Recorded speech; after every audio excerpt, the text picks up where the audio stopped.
review of the Neptune X 3D printer by Elegoo.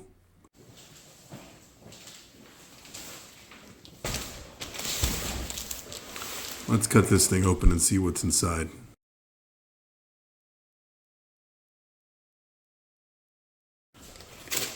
Okay, well, unboxing was pretty straightforward. It was well packaged. There was only one minor hole in the box, but it doesn't seem to have affected anything inside it.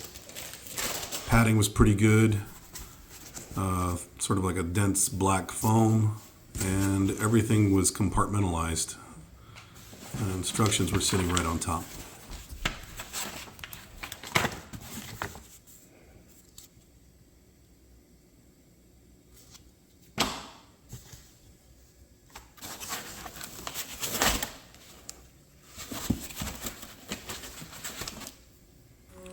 I laid everything out on my workbench and just kind of got a general idea of what was included. Looked like most of the parts were assembled, came with some tools, which I was pretty happy about.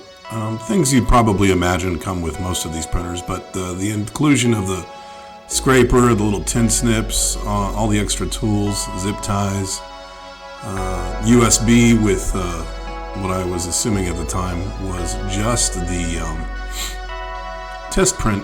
Looks like extra nozzles and some test filament. Doesn't look like a lot, but that test filament actually was enough to print the test print, so it worked out all right. There were some things that started to make me wonder about this device, though. But we'll get into that later. There's the USB input for the files to be inserted, but yeah, no micro SD, just the USB port. I thought these were buttons at first, but it looks like it's just a lot of advertising fluff. And there's no markings on the plastic, it's just got that sort of funky clear plastic covering. And again, I'll get to why maybe I thought this was kind of weird. Yeah, that was a belt drive that wasn't connected. The wheels were nice and snug. A couple of them had to be loosened a little bit. There's a motor connector. Everything was kind of in its place where it was supposed to be. No real issues yet. Let's get to building.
So while the instructions weren't the absolute best I've ever seen, they were good enough to piece this together probably within about 30 minutes.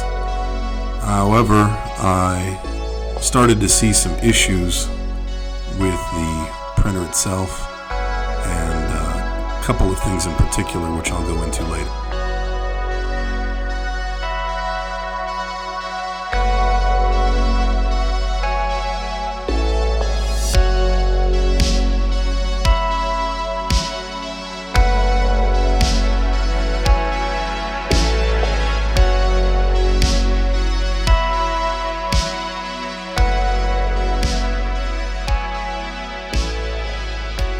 So printing went almost perfectly.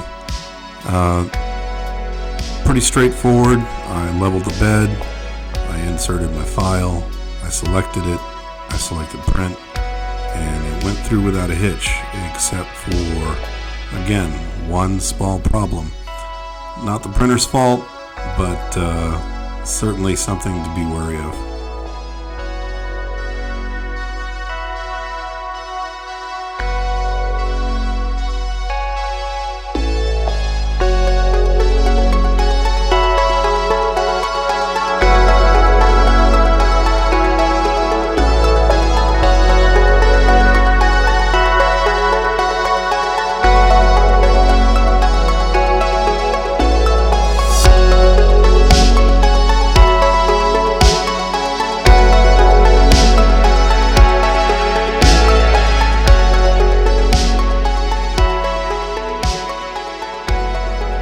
I have to say, for my first print, this thing looks great.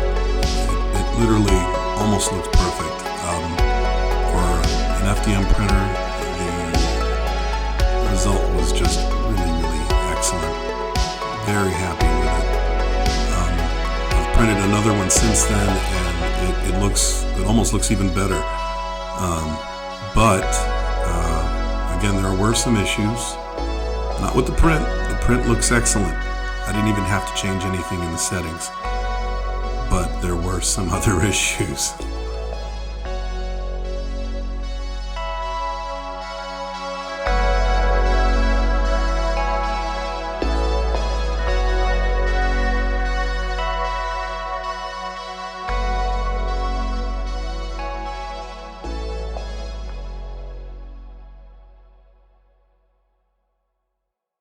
So what you're seeing here is red filament residue leaking out of the printer head that I did not put there. That came with the printer. Problem number 2, this. I've got an extra nut.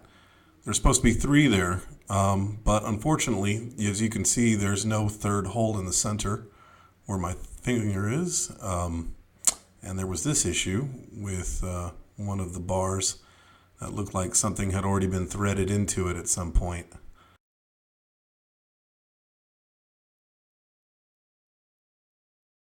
So diving into the motherboard, I had already a couple of preconceived notions based on other videos I'd seen and descriptions of it. One in particular by 3D Printing Geek. I'll add a link to his video in the description below. That pair of green and black pin receivers is for a wireless card. There were a lot of 2-pin and 3-pin power connectors on this board.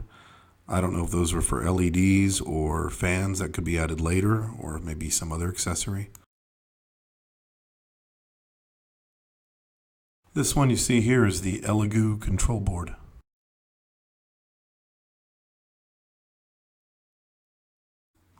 So my final thoughts on the printer are, I like it. It has really good quality prints. It's very easy to use. All I had to do was manually level the bed, which took about a minute. The assembly took about 30 minutes. The 2 test prints I did took roughly an hour and a half, and the quality was excellent. Very happy with my purchase. I paid $299 on a sale, but regardless, even I think at full price, which I think is somewhere around a little over $300, it is a very good printer. For what you pay, you get a lot of features.